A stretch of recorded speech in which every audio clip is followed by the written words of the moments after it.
we can top Hyde Park.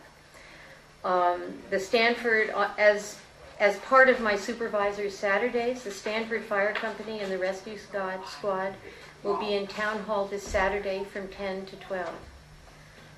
They're going to be giving tips and advice about safety issues. They'll be able to answer any questions that any resident might have. Hopefully there'll be one fire truck and an emergency response vehicle parked up here. So come take a look at their equipment and get some important life-saving information at the same time. And as usual, I will be here at the same time to talk, listen, or answer any questions. And that's the end of the supervisor's report.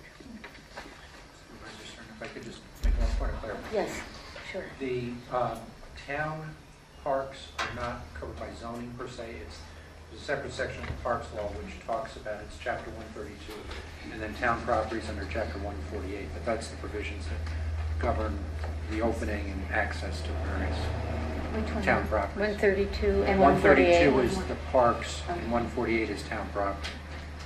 Thanks. Thank you.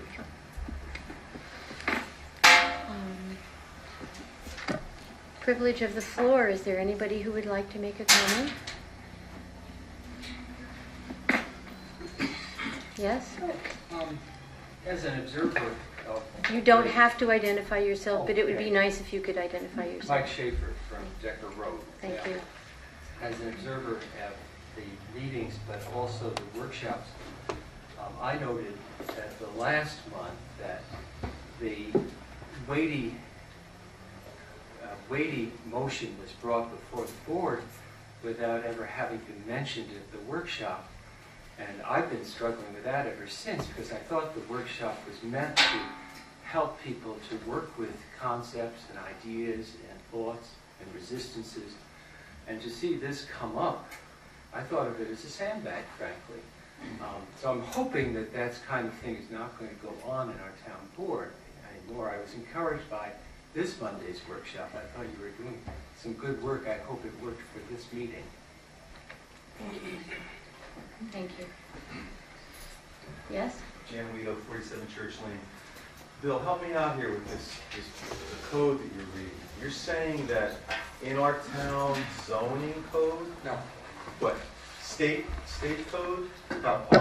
Our town code, Yeah, of which zoning is a part of our town code. right. We have another section called parks, and I would read specifically from parks. It says, use of parks, lakes, and immediately adjacent areas under the control of the Town of Stamford Board and Recreation Commission shall be deemed a privilege and shall be available solely and exclusively to the residents of the Town of Stamford and their guests. And it goes on to further to state that. But that's been in effect since 1982. That was So that's in the zoning book? again, No, where? Town code. Oh, okay. town code is many sections. Okay. Zoning Right. happens to be section 164. Okay. This is section 132. So here's what I don't understand. First of all, I think enforcement would be a nightmare. But second is we sell passes to the rec park to people that live out of town. So All I was trying to explain was that it was not covered by zoning. That's the section that it right, covers. okay. It's an issue of how the town board wants to address that. It also is an issue of if they want to amend it, that's one of the issues that would have to be taken up. That's a section. Okay. Thank you, Jan. Are there any other comments for privilege of the floor? All right. We go out of our meeting and into a special. We make a motion to go out of the meeting, and then we make a motion to go into a public hearing. Make a motion to go into public hearing, yes. So I make a motion that we go out of our meeting at the moment. Is there a second? I'll second it. All those in favor? And I make a motion that we go into a public hearing. Second. All those in favor? All right. The first item for our public hearing is the AT&T application for a special use permit to co-locate on a cell tower that already exists at 388 Willowbrook Road. So would you like to begin? Could you introduce yourself? Good evening.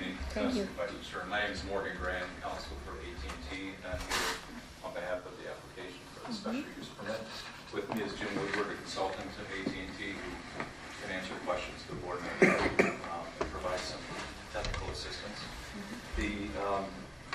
As I mentioned, we're here relative to the special use permit request to permit the installation of antennas and related ground equipment at 388 Woolbrook Road.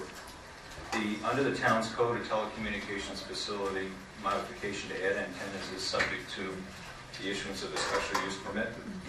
AT&T has a need for coverage and faster and increased capacity in the area of Woolbrook Road, the pole itself, as well as several miles of the Comic Parkway, west end of town, north and west of Stanfordville. And we're talking about both new and improved coverage and improved services. There's an ongoing effort by AT&T to provide upgraded equipment, improving coverage, and provide 3G technology and coverage to its customers for personal, business, safety, and general commerce and communications.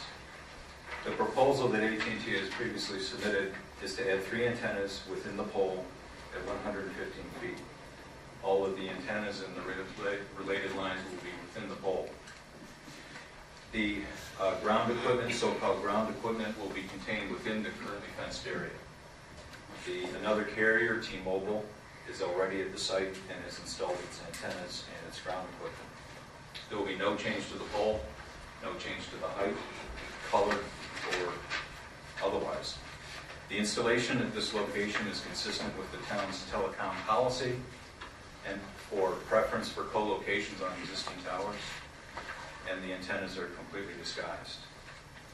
By way of background, we first contacted the town in June of 2007 and made a first draft application to your consultant in July 2007.